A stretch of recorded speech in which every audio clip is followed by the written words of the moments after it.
Hi, my name is Kiri McCusick. I live in St. George, Utah, with my husband, who's a tattoo artist. We have two fur babies. We have a Maltipoo and a pit bull, and they keep us really busy. We love them.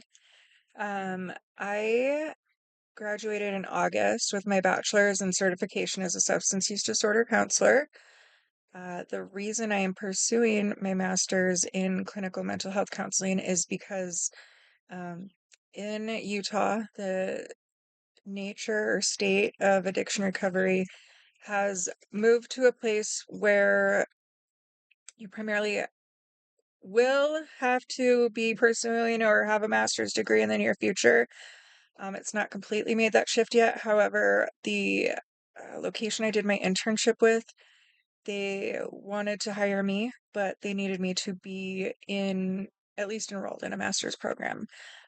So within a very short amount of time, it's about 2 weeks span, I researched a bunch of master's programs, applied, and was accepted into the program for clinical mental health counseling at University of Cumberland's, which was my first choice. So I was really, really happy about that. But I do work for that agency now. I work as a substance use disorder counselor for a residential treatment program for adults. We do offer all levels of care, including detox. I did most of my outpatient intern or most of my internship in outpatient, um, but I love it. The reason I pursued a career in substance use disorder counseling initially was because of my personal experience with recovery. While I was in treatment myself, I just realized that my calling was helping others to find the same joy and success that I found through recovery. So that's what led me into substance use disorder counseling and treating people with addictions. Um, my goal through completing this master's program is to be able to provide services for dual diagnosis clients.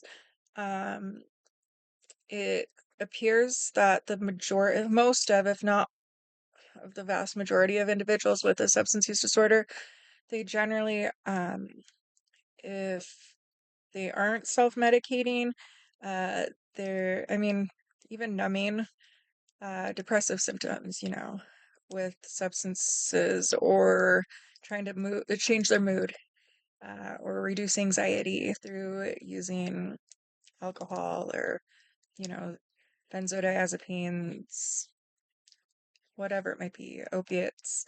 Uh, so a lot of clients actually are dual diagnosis clients, even if they do not enter addiction treatment specifically for the mental health aspects. So being able to provide at the same time treatment for the mental health as well as the addiction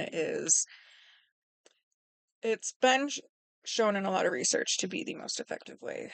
So anyways, the developmental stage that I would like to work most with would be the emerging adult, young adult, middle adult area. I want to work with the adults. Um, I appreciate people who can work with the adolescents. I know it's a very important field. Um, it's just not my calling. So I love working with adults. It's very rewarding. It's not always easy. Definitely not. Working in addiction treatment isn't necessarily easy, but it's very, very rewarding. And adults come with their unique challenges. They are have a lot more going on in life, with family obligations, relationship issues, vocational issues, financial housing issues, and being able to just make a real impact is really cool. I love it. So, um, yeah, and working in just the different aspects of adulthood. We have people that come in middle adulthood and, our grandparents and such, and it's cool to be able to see the different stages within just the adult years. Um, so some interesting things that I took from the first few chapters of reading, and the lecture PowerPoint presentation. So this is not the first time I've taken a human development course. I had to take one in high school. I was required to take one as part of my undergraduate as a prerequisite for the substance use disorder counseling program. So I really came into this class feeling like I've heard all this, I know all this, I've, taken plenty of classes on this. So I wasn't expecting to really hear anything new or learn anything new. Um, so I was pleasantly surprised when I gained a lot of new information just from the first couple chapters of the reading. And then also during the recorded lecture, the information about women's development was fascinating and really cool to hear. Specifically working with individuals in addiction treatment. Um, a lot of the stuff you learn is based off of, gender neutral, so to speak, but women have unique needs that aren't always addressed and aren't always considered. Specifically at the program I'm um, at the residential, there is another female therapist besides me.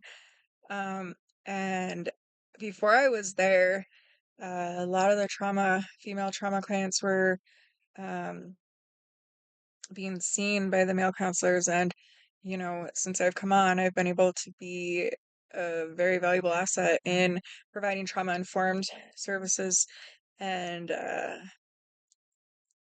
mean, one of the first things always do is make sure that we get them set up with a specific trauma therapist for after they're done with addiction treatment. But just the unique perspective is really, really cool.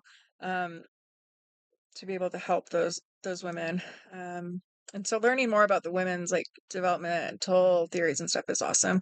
I also thought it was very interesting to find out about how adversity when a maternal parent is pregnant can have impact on a child um, well into adulthood with behavioral or personality disorders, which I did not know. Uh, and it was just really interesting to learn all the impacts that can happen to a person throughout their life from before their mother was even pregnant with them or father, well, you know what I mean. But before they were even conceived. It's really interesting and kind of mind-blowing. So, anyways, I'm really looking forward to the rest of this semester and I look forward to learning more from each one of you. Thank you.